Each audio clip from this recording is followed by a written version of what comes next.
Alors je sais pas ce que vous en pensez, et personnellement la musique, cette mélodie là qu'on peut entendre, donc celle du village Cocorico, que l'on entend pour la première fois dans A Link to the Past, si je fais pas d'erreur. Ce que vous entendez là, c'était le remix de Ocarina of Time. Pour moi c'est vraiment une des meilleures pistes de toute la saga des Zelda, vraiment. À chaque fois que je l'écoute, il y a quelque chose de très spécial qui se passe sans moi. Je sais pas ce qui m'arrive là. Et j'ai été d'ailleurs, en parlant de ça, j'ai été vachement déçu dans Twilight Princess qui ne l'est pas incluse, je ne comprends pas. Il y a bien le village Cocorico, même s'il a quand même fortement changé, le pauvre, mais ils ont décidé de mettre une piste totalement nouvelle. Je ne comprends pas, ils auraient vraiment mieux fait de remettre encore un remix comme il avait fait pour Ocarina of Time dans Twilight Princess du village Cocorico. Ça aurait été énorme, c'est pas ce qu'ils ont fait. Une erreur de plus de Nintendo pour Twilight Princess. Ils en étaient pas à leur début. Bon alors, on n'est pas là pour reparler de ça. Donc pour t'ouvrir cette vidéo, c'est une vidéo que je fais un petit peu en freestyle, que je ne voulais pas faire au début. Donc c'est une vidéo de présentation de la console du CDI que vous voyez là-bas au fond. Hein. Voilà, c'est cette console-là. Ça c'est la première version, car il faut savoir qu'il y a eu beaucoup de versions différentes. Ça c'est une version de la série des 200, c'est le CDI 210 pour information, qui est énorme. Hein. Vous pouvez voir en bas tout le... Non, vous voyez pas encore. Attendez, si j'enlève ça. Voilà, vous voyez juste en dessous, c'est la PlayStation 2. Vous pouvez faire un peu une comparaison au niveau du volume. Le CDI de Philips, en tout cas les premières versions, étaient vraiment énormes, de chez énorme. Regardez la surface que ça prend, et c'est vachement lourd, ça pèse une dizaine de kilos. C'est vraiment énormissime. On dirait presque un magnétoscope de l'époque, et donc c'est vous dire. Ouais, et donc je voulais pas forcément faire une vidéo de présentation du CDI parce que je n'ai pas grand chose à dire, hein. Je suis pas non plus un connaisseur de fou de ça. Moi, ce que je vais vous dire, c'est ce que j'ai lu un petit peu sur Wikipédia et sur quelques autres sites, et les informations que j'ai pu engranger personnellement en y jouant. Mais à part ça, j'y connais pas grand chose d'autre. Bon, au départ, je voulais surtout vous faire une vidéo pour, voilà, ce que vous voyez en bas, c'était donc les 3 Zelda qui sont sortis sur le CDI de Philips. Et oui. Donc pour ceux qui savent pas, effectivement, il y a eu 3 Zelda, un Mario et même un Tetris qui sont sortis sur le CDI de Philips. Alors, vous allez me dire pourquoi, qu'est-ce que c'est? Voilà, c'est surtout ça qui est intéressant en fait, que je vais vous expliquer. Faut savoir que ces 3 Zelda n'ont pas été développés par Nintendo. Ni Miyamoto, ni qui vous voulez, même pour les musiques, rien du tout. Ça a été entièrement fait par une filiale de Philips, qui n'y connaissait absolument rien du tout en jeux vidéo. Et c'est pour ça évidemment que ces jeux sont considérés par la plupart par tout le monde en réalité, comme des bouts innommables. Vraiment des trucs hallucinants. Pour certains, ce sont les pires jeux jamais créés. J'irai pas jusque là, franchement. Moi j'ai joué à des jeux qui étaient bien pires, bien plus insupportables que ces 3 Zelda. Mais évidemment, ce sont les pires Zelda jamais créés, ça c'est certain. Et ce sont des très mauvais jeux, ça c'est certain aussi. Maintenant, ils ont quand même quelques atouts, il faut pas non plus cracher complètement. Il faudrait pas dire que c'est de la merde, ça va du tout à la poubelle. Non, non, non, non, non. Franchement, je vous assure, hein, j'ai fini Zelda The Wand of Gamelon là-bas, où on dirige la princesse Zelda, la première fois qu'on dirigeait Zelda. Truc de fou. Donc je l'ai fini, donc je pourrais bien vous en parler. Celui-là, j'ai bien joué aussi, Link the Face of Evil, Link the Face of Evil. Je me suis bien entraîné pour la prononciation. Hein. Zelda The Wand of Gamelon, Link the Face of Evil, et Zelda's Adventure, qui est le plus rare, qui est complètement différent. Hein. Il faut savoir que The Wand of Gamelon et the Face of Evil sont sortis pratiquement en même temps en 93, et les deux jeux sont pratiquement similaires. Il y a juste en fait que les décors qui changent. Mais je vous expliquerai ça quand je vous ferai les vidéos respectives à chacun d'entre eux. Et donc ce Zelda Aventure est complètement différent. Il a une vue de haut comme les anciens Zelda, mais il y a une représentation graphique, comment dire, un peu à la Diablo, un peu à la Baldur's Gate, pour ceux qui connaissent, en plus moche évidemment, hein, mais c'est un peu comme ça. Donc en fait, avec un style réaliste, c'est très étrange comme truc. Vous verrez, ça vaut son pesant de cacahuètes. Mais même les autres, hein, vous verrez les cinématiques d'anthologie qu'il y a dans ce jeu, c'est tout de fou. Enfin bref, donc voilà, là je vais quand même un peu vous parler du CDI. Donc le CDI, c'est donc cette fameuse console de Philips qui est sortie en 89 pour les professionnels et fin 92, fin 91 pour le grand public. Donc comme je vous l'ai dit, il faut savoir qu'il y a eu plusieurs versions du CDI. Ça c'est la première que vous voyez là, c'est l'une des séries 200, ça c'est une version 210. Donc vous voyez avec un lecteur, je vais essayer de zoomer un peu. Voilà, avec un lecteur à tiroir, bon, après quelques boutons, bon, rien de très intéressant, voilà, le bouton power off, le bouton lecture, le bouton stop, voilà, et un seul port manette en bas, vous le voyez, hein. je crois que toutes les versions des plateformes CDI n'ont qu'un seul port manette. En même temps, la plupart des jeux se jouent à un joueur. Hein. Mais il faut également savoir qu'il y avait un port infrarouge, là qu'on ne voit pas évidemment, mais il y avait un port infrarouge. Attendez, j'essaie de remettre ça. Voilà. Mais il y avait un port infrarouge, voilà, puisque cette console, ou plutôt cette... c'est même pas une console en fait, c'est une console multimédia. Hein. Donc voilà, puisqu'en fait, elle n'était pas vendue avec une manette, elle était vendue avec une télécommande comme celle-ci, évidemment sans fil. Oui, ce que je voulais vous dire, c'est que c'est pas vraiment une console, c'est-à-dire que Philips, d'ailleurs Philips sont l'inventeur du CD-ROM, pour ceux qui ne savent pas, Philips sont et le créateur du CD, du compact disque. Ça c'est de l'information. Il y a de l'information chez Hooper, attention, hein. Et merci Wikipédia. Alors, évidemment, je vais pas vous faire une vidéo où je vais vous expliquer toutes les spécificités techniques de la console. Alors ça, je laisse ça à des sites encyclopédiques comme Wikipédia par exemple, et vous allez sur wikipedia.fr, vous tapez Philips CDI et vous aurez plus d'informations que ce que je vais vous dire là. Moi, c'est pas mon but de vous dire ce qu'on peut lire sur d'autres sites. Moi, je vous donne ce que je connais personnellement. Et donc, en fait, cette console, il faut savoir que c'est une console totalement multimédia. C'est pas qu'une console de jeux vidéo. En fait, le jeu vidéo sur le CDI, c'est 25% du truc. Après, il faut savoir que ça pouvait lire des CD vidéo, de films en fait, des vidéos CD de films. Même si personnellement, j'ai toujours trouvé que la qualité était moins bonne que sur les bonnes vieilles VHS. Mais ça, c'est personnel. Je trouve que l'image fait vraiment trop numérique. C'est très très bizarre comme truc. Mais bon, il y en a qui adorent. Moi, je préfère vraiment les VHS, donc c'est vous dire. Évidemment, après, on a eu les DVD qui sont quand même supérieurs que les VHS. Je suis pas non plus un irréductible à ce point-là. Mais ça peut aussi dire je sais pas moi, les photos par exemple, les photos CD par exemple, voilà, ou les CD audio aussi, les CD audio. Donc c'est vraiment un truc multimédia, une multiplateforme, et ce n'était pas qu'une console de jeux vidéo. Faut savoir qu'au départ ça coûtait quand même 5000 balles ce truc là, 5000 francs, donc c'était pas donné. Mais il faut savoir, comme je vous l'ai dit, donc il y a plusieurs versions. Et par exemple, voici la version console du CDI que Philips a sorti quelques années plus tard, un an plus tard. Donc là, on peut voir que ça se rapproche bien plus d'une console de salon. Hein. Vous voyez, avec un tiroir à capot, enfin un capot à ouvrir pour y mettre le CD. Et CDI 450 là. Attendez, vous ne voyez que dalle, mais je vais essayer de mieux cadrer. Voilà, CDI 450. D'ailleurs, on le voit, CD audio et photo CD, il y a marqué. Voilà.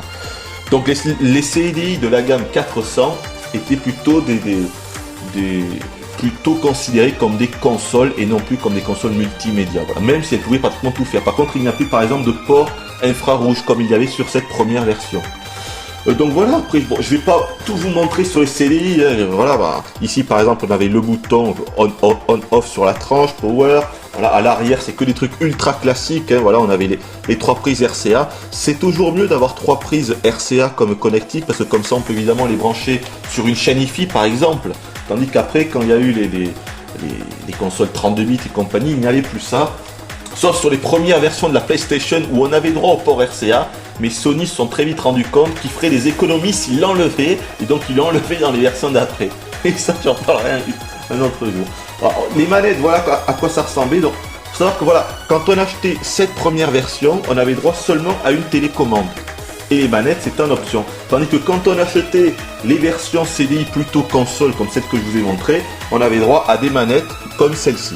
Donc manette totalement pourrie, il faut être honnête, 3 misérables boutons, une croix directionnelle qui marche, qui a un fonctionnement très médiocre, c'est le moins qu'on puisse dire. De toute façon, on s'en fout un peu, puisque la plupart des jeux ne se servent que de 1 ou 2 boutons. C'est le cas des Zelda d'ailleurs, c'est assez hallucinant, et ça vous le verrez. Alors, je peux également vous montrer le flingue. Attendez. J'arrive à le prendre. Merde, il est bloqué. Voilà. Voilà, donc le flingue par exemple pour des jeux comme Mad Dog McCree, vu que je vous ai déjà fait une vidéo des 2 Mad Dog McCree, voilà donc à quoi ressemblait le flingue. Bon, correct, hein, sans plus, hein, il est bleu, classique quoi. Également, voilà, un truc important, c'est que, même si là vous pouvez pas le voir, c'est que ici, à cet emplacement-là, eh bien, on pouvait rajouter une carte digitale vidéo. Parce que ce qu'il faut savoir, c'est que quand je vous ai fait mes vidéos sur Mad Dog McCree 1 et 2 par exemple, ou sur Dragon Slayer, ou même si je l'ai pas encore fait, mais je vous en ferai une sur Space Lair par exemple, Space Ace, sur Space Ace, eh bien, c'était des jeux qui nécessitaient d'avoir la carte vidéo. Donc en fait c'est en format MPEG-1, donc la carte digitale vidéo implémentée dans le truc, ce qui n'était pas fourni de base dans les versions console comme ça. Il fallait l'acheter à part, ça coûtait quand même 1500 balles le truc. Bref voilà, si on n'avait pas ça, on ne pouvait pas en fait jouer à tous les jeux qui proposaient des sortes de films, des vidéos interactives en tout cas. Je vais vous montrer ça, voilà, Mad Dog Macri, voilà à quoi ça ressemblait le truc. Voilà Mad Dog 2, là je vous les montre un petit peu vite fait, voilà Mad Dog 2. Dragon Slayer, parce que je vous avais fait aussi une vidéo de Dragon Slayer. Voilà à quoi ressemble la jaquette. Pour ça, je ne vais pas vous le montrer. Également, voilà. Vous voyez, il y avait beaucoup de trucs interactifs comme ça. Par exemple, voilà, le journal interactif 94 de TF1. Bon, c'est une merde infâme, il faut être honnête. Mais voilà, il y avait beaucoup de trucs comme ça, des logiciels culturels, des logiciels éducatifs. Donc c'est vrai que les gens, en fait, le grand public ne savait jamais si on avait affaire à une platine de CD audio, à une console de jeu, à une console de CD vidéo. Regardez. Voilà, par exemple, on avait des véritables films, voilà, regardez, le flic, on y voit super mal avec le contre-jour, voilà, le flic de Beverly Hills, je vous en montre quelques-uns, hein, Top Gun. Peut-être qu'à la fin de la vidéo, je vous mettrai un petit extrait d'un vidéo CD pour que vous puissiez voir vraiment comment c'était, pour que vous puissiez voir le grain un peu. Bon, et voilà, je crois que je vous ai à peu près tout dit. Ah voilà, et donc, on en vient au cœur du truc.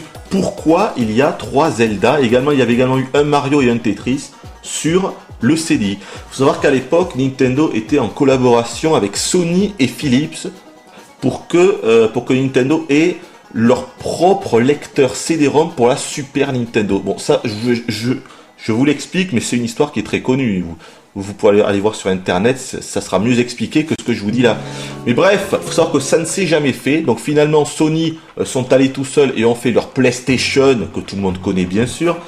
Et Philips, eh bien, ça ne s'est pas fait avec Philips non plus. Mais Philips avait déjà filé du pognon à Nintendo pour commencer à travailler sur un probable lecteur CD qui n'a jamais vu le jour. Et donc, Philips a conclu un partenariat avec Nintendo qui fait que Philips ont eu le droit de faire 3 jeux Zelda, un jeu Mario et un jeu Tetris sur leur plateforme, mais sans évidemment la collaboration de Nintendo. Donc c'est Philips eux-mêmes qui ont développé ces 3 Zelda que vous voyez là. C'est pour ça que ce sont des bouts immondes et que c'est hallucinant de bout en bout, quoi. À aucun moment on a l'impression d'être dans Zelda, mais c'est ultra comique, c'est presque nanardesque ces jeux. Voilà, mais ça vous verrez quand je vous ferai les vidéos de ces jeux-là. Voilà, je crois qu'on va s'arrêter là, je n'ai pas grand chose à dire. Si vous voulez en savoir plus, je vous conseille encore une fois wikipedia.fr, vous tapez Philips CDI, vous pourrez voir un peu les spécificités techniques de la chose. Je peux vous dire que elle a une puce 16 bits, on peut presque dire que c'est une console 16 bits, mais évidemment, elle peut afficher des millions de couleurs grâce au lecteur CD-ROM et à quelques petits ajouts dedans.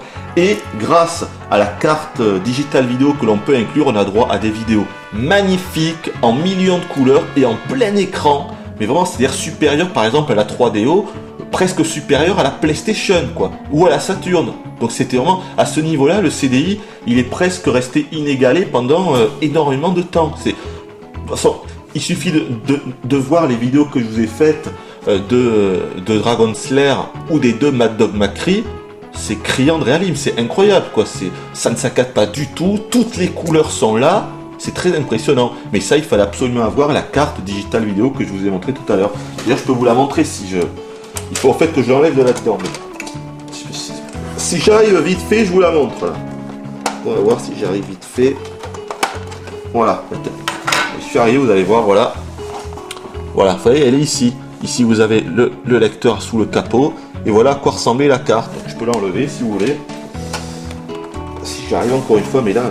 Avec cette saleté de Power Glove, je suis handicapé dans mes mouvements. Attendez, je vais y arriver. Ah putain, elle vient par là. Saloperie. Voilà, voilà à quoi ça ressemblait. 1500 balles ce truc là. Voilà.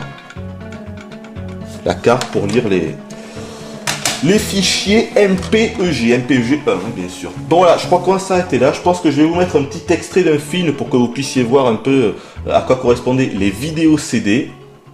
Je regarde un peu si j'ai rien oublié, si je vous ai tout montré, mais je crois que oui.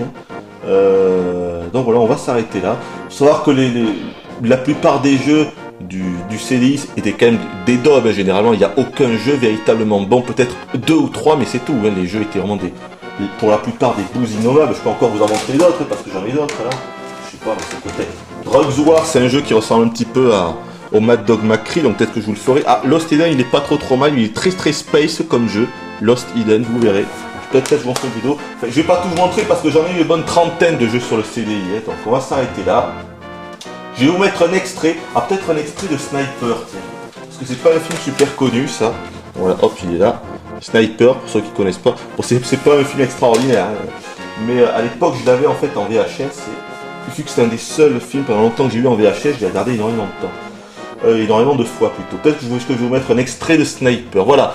On s'arrête là, donc je vous donne rendez-vous dans peu de temps pour, je pense, le premier Zelda, Zelda The Wand of Gamelon, que j'ai fini. Oui, mesdames et messieurs, j'ai fini Zelda The Wand of Gamelon et j'en suis fier.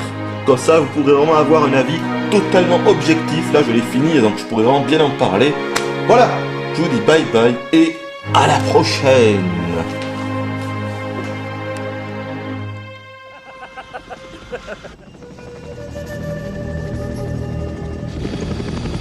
Eh, c'était une blague. Bois un coup et oublie la musique.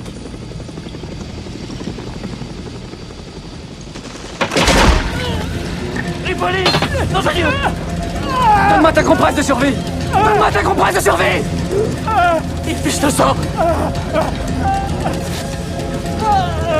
On a un blessé. Reprends de la hauteur. Bordel de merde. Mais allume-le, qu'est-ce que tu fous? On est touché.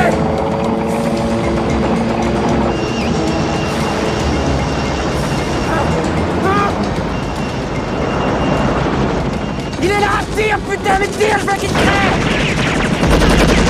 Il est là, crève-le.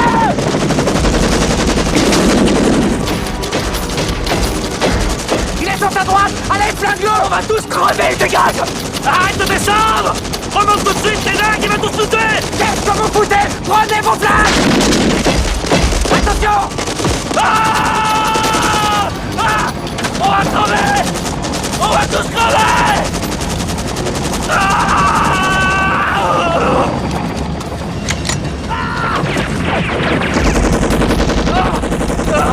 Il est là. Remonte, merde! Remonte! Le mec est là! Flingue-le. Tire! Tire! Tire!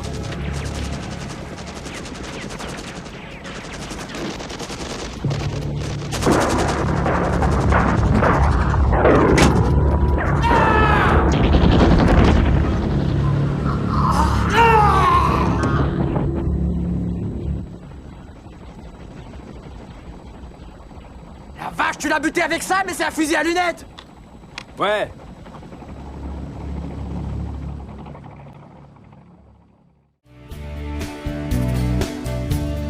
Go ahead and leave me. I think I prefer to stay inside. Maybe you'll find someone else to help you. Maybe Black Mesa. That wasn't